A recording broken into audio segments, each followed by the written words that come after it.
The blazing sun hung heavy in the sky, heating the land until the ground itself seemed to breathe fire.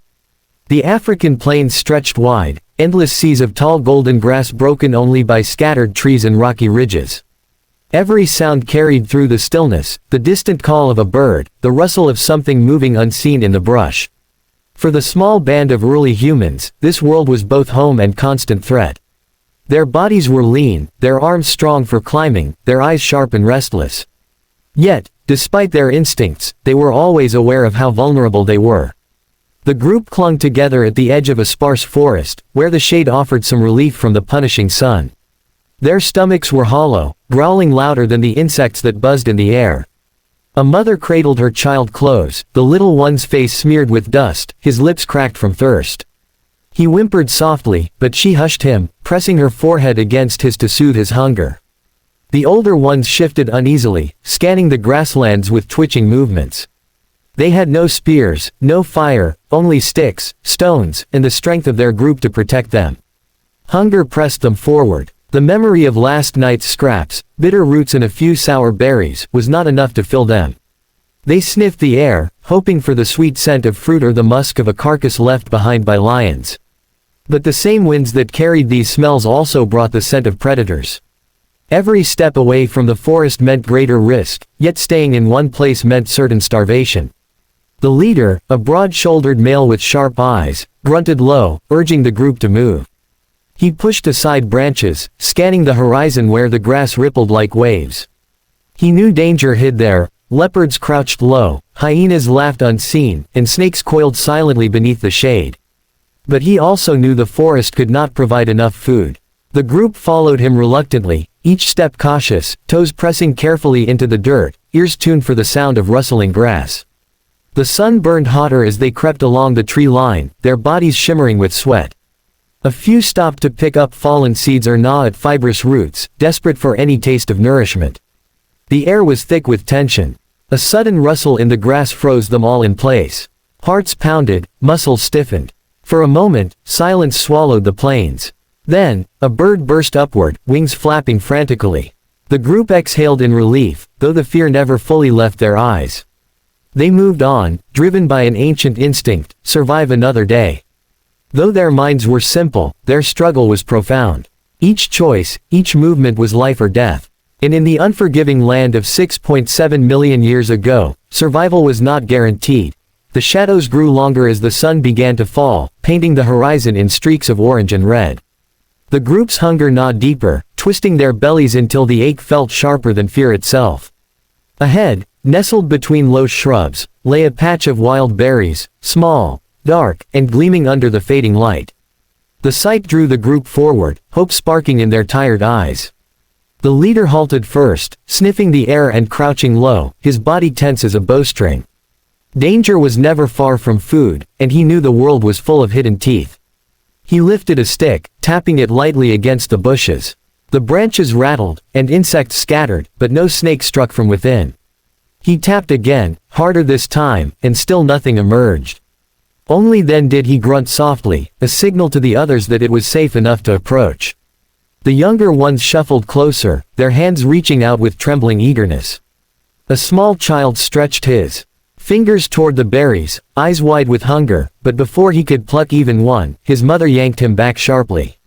Her nostrils flared, she had seen something the others hadn't. Beyond the bushes, in the tall grass, a shape flickered, low, fluid, and silent.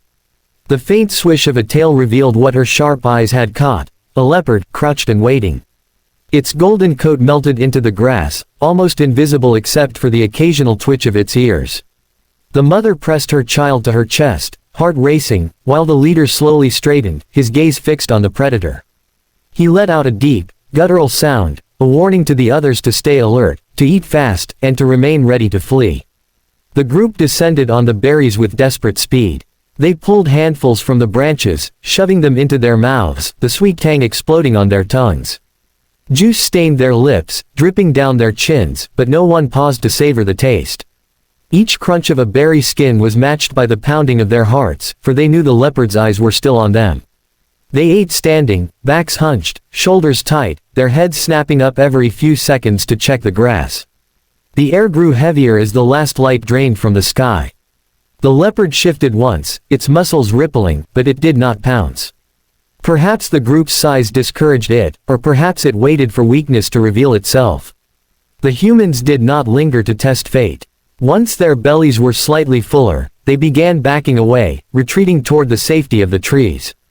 Their breaths came fast, their legs itching to run, but they moved cautiously, always facing the grass, never turning their backs. The berries gave them strength for another night, but also reminded them of the thin line between life and death. Food could never be taken without risk, and the world was filled with silent hunters waiting for a mistake. As the sky darkened and the cries of predators echoed across the plains, the group carried with them both relief and dread. Survival had been bought for today, but the night was only beginning. Darkness settled over the land like a heavy blanket, swallowing the last traces of color from the horizon. The air grew cooler, but it did not bring comfort. Night was the most dangerous time, when the plains came alive with predators whose eyes glowed like embers in the shadows. The small band of early humans, trembling from both exhaustion and fear, climbed a massive tree, its branches thick and gnarled with age. The bark bit into their hands and feet, but pain was better than being left on the ground where hunters prowled. They gathered close on a high branch, their bodies pressed tightly together for warmth and safety. The youngest whimpered softly, his tiny voice carrying into the night like a beacon. Immediately, an older female wrapped her arm around him, pressing his face into her chest to muffle the sound. Her own eyes darted nervously, scanning the darkness below. Around them, the forest whispered with unseen life, the scuttle of insects, the distant snap of a twig, the low, guttural growl of something moving near. Every noise made their hearts race. Far across the plains, the chilling laughter of hyenas echoed, sharp and mocking, answered moments later by the deep, thunderous roar of a lion. The humans froze, their bodies stiff with terror. The roar rolled through their bones, reminding them that on this earth they were not rulers but prey. A male clutched the branch so tightly his knuckles turned pale, his breath shallow and fast. Another reached out to steady him, their survival instinct telling them that staying calm and silent was their only chance. The tree swayed slightly in the wind, and the group tightened their grip. Below, shadows shifted in the tall grass, where pairs of glowing eyes occasionally flashed, reflecting the faint starlight. The humans dared not move. They could smell the musky scent of predators carried on the breeze, hyena, leopard, even the faint rot of a carcass dragged nearby. The night was alive with hunger, and they were fragile creatures balanced between life and death. The stars above glittered coldly, distant and untouchable. They offered no warmth, no protection, only a reminder of how small the humans were against the vastness of the world. Yet the group clung to one another, their arms wrapped tightly, their bodies pressed close. It was not only fear that kept them together, but something deeper, a growing bond, an instinct to protect one another. Though they did not yet understand it, this unity was their greatest weapon. Hours passed in silence, broken only by the occasional cry of a predator in the dark. Muscles ached, fingers cramped, and exhaustion pulled at their eyelids, but none dared close their eyes fully. They knew the night did not forgive the careless. Each second was a test of patience and endurance. If they survived until dawn, it would be another small victory in a world that offered none easily. And so they waited, trembling, listening, praying with every breath that the morning sun would rise and chase away the terrors that stalked them in the dark. The first light of dawn crept slowly over the horizon, painting the sky in pale shades of gray and pink.